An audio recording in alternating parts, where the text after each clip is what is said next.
CISF से लेकर ITBP तक सब देश की सेवा में लगे हुए हैं, लेकिन इनके बीच का डिफरेंस बहुत ही कम लोगों को पता है। Number 1, ITBP. आईटीबीपी का full form Indo Tibetan border police force है। ये 24 अक्टूबर 1962 को बनाई गई थी ताकि भारत और तिब्बत की सीमा की निगरानी की जा सके। उस समय इसके लिए सिर्फ 4 बटालियन बनाने की अनुमति मिली थी। साथ ही इसे पहले सीआरपीएफ एक्ट के तहत बनाया गया था। बाद में 1992 में आईटीबीपी एक्ट लाया गया। वैसे आईटीबीपी 3488 किलोमीटर लंबी चीन की सीमा की निगरानी करती है और इसे ये जिम्मेदारी साल 2004 में दी गई थी। 2004 में इसने सिक्किम और अरुणाचल प्रदेश में चीन की सीमा पर तैनात असम राइफल से ये जिम्मेदारी ले ली थी। आईटीबीपी के जवान सीमा सुरक्षा के अलावा आतंकियों से लड़ते हैं, घुसपैठ को रोकते हैं, इंटरनल सुरक्षा में भी तैनात किए जाते हैं और अभी इसके पास 56 सर्विस बटालियन है, जिसमें 4 स्पेशलिस्ट बटालियन, 60 ट्रेनिंग बटालियन और 7 लॉजिस्टिक एस्टेब्लिशमेंट शामिल है और इसमें एक्टिव जवान करीब 90,000 हैं। और आईटीबीपी ने लाइन ऑफ एक्चुअल कंट्रोल के पास 173 बॉर्डर आउटपोस्ट यानी BOPs बनाए हैं ताकि चीन की हरकतों पर लगातार निगरानी की जा सके। आईटीबीपी को civil medical camp, disaster management, chemical और न्यूक्लियर अटैक की पूरी ट्रेनिंग दी जाती है और इन्हें संयुक्त राष्ट्र संघ के शांति मिशन में भी तैनात किया जाता है। और आईटीबीपी की 2 battalion national disaster management response force में तैनात है। साथ ही आईटीबीपी के जवान लद्दाख में काराकोरम पास में भी तैनात हैं और ये माउंटेन ट्रेंड भी होते हैं, यानी ये पेशेवर माउंटेनियर भी होते हैं। Number 2, Assam rifles. Assam rifles देश की सबसे पुरानी पैरामिलिट्री फोर्स है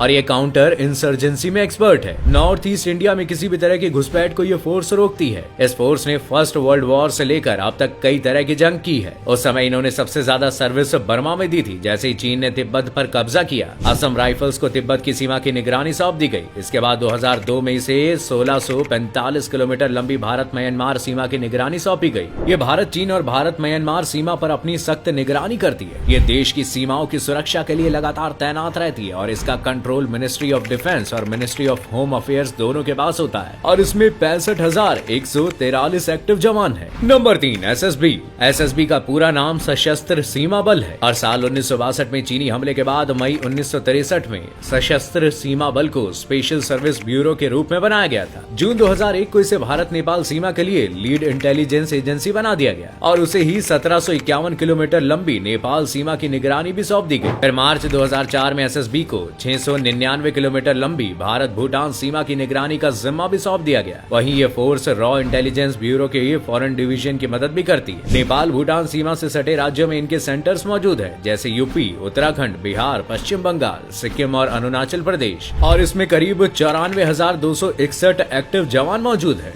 नंबर 4, बीएसएफ। बीएसएफ को बॉर्डर सिक्योरिटी फोर्स के नाम से जाना जाता है। 1962 के वॉर के बाद एक यूनिफाइड सेंट्रल आर्म्ड फोर्सेस बनाने की जरूरत पड़ी ताकि पाकिस्तान की 3323 किलोमीटर लंबी सीमा की निगरानी की जा सके। तब 1965 में इस पैरामिलिट्री फोर्स का गठन किया गया। साथ ही बीएसएफ को पूर्वी और पश्चिमी पाकिस्तान की सीमाओं पर तैनात किया गया और 1971 के वॉर के बाद इन्होंने नए देश बने बांग्लादेश की सीमा की निगरानी की। मौजूदा समय में 2,70,363 एक्टिव जवान बीएसएफ में काम करते हैं और ये देश के 6,386 किलोमीटर लंबी सीमाओं की निगरानी करते हैं। वैसे बीएसएफ का मेन काम सीमा के पास हो रहे एंटी सोशल एलिमेंट्स को अपने कंट्रोल में रखना है, सीमा से देश में घुसपैठियों को रोकना, सीमा के आसपास मौजूद गांव और कस्बों के लोगों की जान बचाना। इसके अलावा बीएसएफ को आतंकी और नक्सली एक्टिविटीज को रोकने के लिए जम्मू कश्मीर, पंजाब और देश के दूसरे हिस्सों में भी तैनात किया गया है। Number 5, CISF. सीआईएसएफ का पूरा नाम केंद्रीय औद्योगिक सुरक्षा बल यानी सेंट्रल इंडस्ट्रियल सिक्योरिटी फोर्सेस है। इसकी स्थापना सन 1969 में हुई थी और इस संस्था की स्थापना का मेन मकसद गवर्नमेंट इंडस्ट्रीज को सुरक्षा प्रदान करना था और पिछले कई सालों से यह फोर्स अपनी सेवाओं से देश की कई तरह से सुरक्षा भी कर रही है। सीआईएसएफ सीधे गृह मंत्रालय से जुड़ा हुआ है और इनकी खुद की कई स्पेशल विंग भी है जैसे फायर विंग जो किसी भी समय आग लगने जैसी समस्या से निपट सकती है। इनके पास स्पेशल सिक्योरिटी ग्रुप यानी एसएसजी भी है। एसएसजी जिसका काम वीआईपी लोगों को सुरक्षा देना होता है। फिलहाल सीआईएसएफ में करीब 1,64,000 एक्टिव जवान है। सीआईएसएफ के जवान आपको दिल्ली मेट्रो,